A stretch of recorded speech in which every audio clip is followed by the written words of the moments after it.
We all know the United States entered World War II after the Japanese bombed Pearl Harbor on December 7, 1941. At the time, Adolf Hitler and the Nazis killed 6 million European Jews from 1933 until 1945.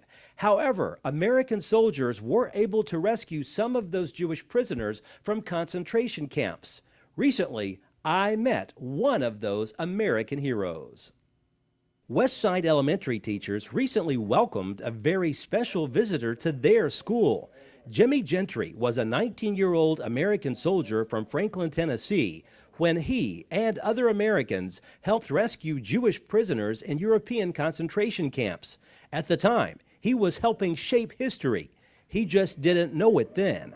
I never heard of the word concentration camp in my life, didn't have any idea what it was, didn't know anything about it. And so as we came upon the camp, I didn't know what it was.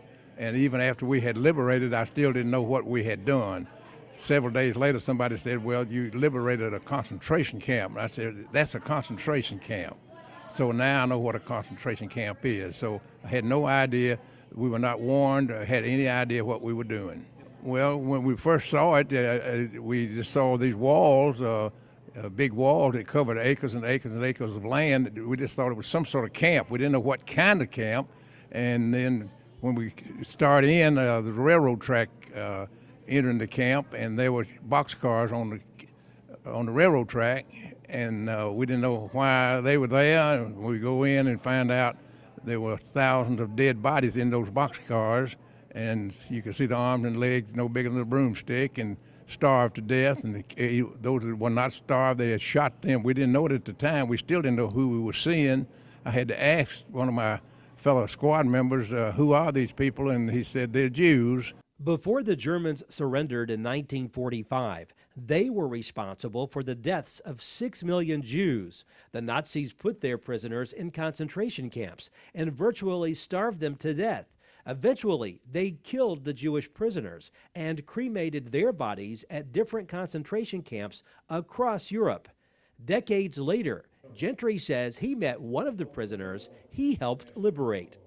Just 2 years ago, maybe not quite 2 years ago, a gentleman found me and came to Franklin, where I live, and walked up and, well, at first he didn't find it.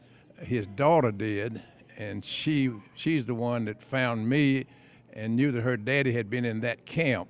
And so she had him flown over here from Arizona, and we met face to face. And he told me he'd been in there 3 years before we came. Had to be a very special meeting. Oh yeah, it was a real emotional meeting at first, and then he was able to tell me what happened to him, how he got there. These days, Gentry, who is 89 years old, travels across the country to tell his story and the horrors of World War II. It's a story, he says, that can never be forgotten, but it took him 40 years to be able to speak about his experiences publicly. I thought, well, I don't ever want to remember this again as long as I live. So I took the position that if I didn't talk about it, it would go away. I go for 40 years without talking about what happened on April the 29th, 1945. My book is just the sort of a pressure point of people got to me with. They said, you got to tell these stories. You know, you had this life, you done this, you done this, you done this. You need to put it down. And so they sort of forced me into it, and I'm glad I did now, because when I'm gone, they'll still have that lesson here. It's what it was like in those days.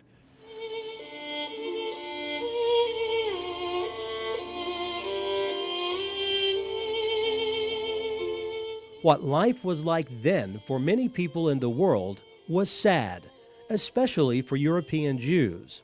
But American soldiers, like Jimmy Gentry, helped ease the pain at the end of the war by giving life to those who thought they would lose it inside a concentration camp. Reporting in Macon County, Barry Hyatt, NCTV.